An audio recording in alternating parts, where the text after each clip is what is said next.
All-time high ang satisfaction rating na binigay ng tao para sa administrasyon ko. Malaking tulong ang pagpapabagsak mo sa Golden Scorpion.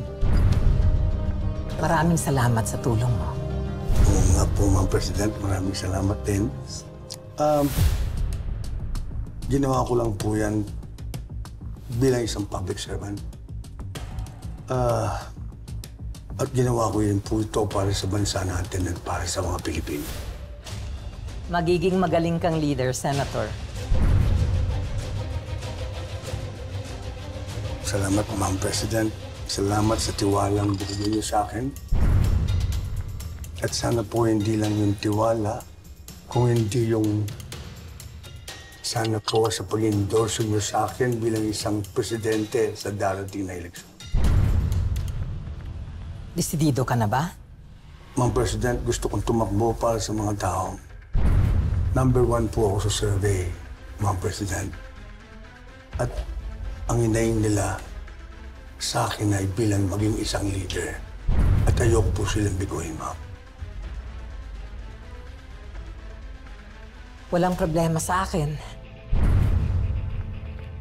Matagal na naman tayong magkapartido. At kung talagang gusto ng tao na iluklok ka sa pwesto, malaya sila at karapatan nilang gawin yun. At uulitin ko, Senator, maraming salamat sa kabayanihan na ginawa mo sa Isla Alacdan. Napakabuti mong leader. Napakalaking tulong ang nagawa nung pagpapabagsak nyo sa sindikato.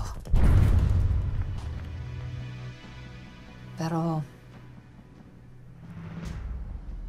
nalipol na ba talaga ang lahat ng miyembro?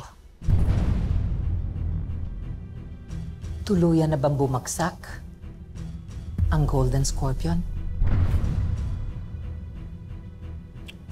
Ma'am, wala ba kayong tiwala sa akin? Pumalpak ba ako sa inyo?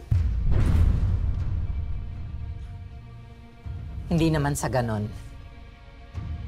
Kaya lang, buhay pa si Edgardo Magallanes. At habang buhay pa ang leader ng isang sindikato, hindi tayo dapat makampante.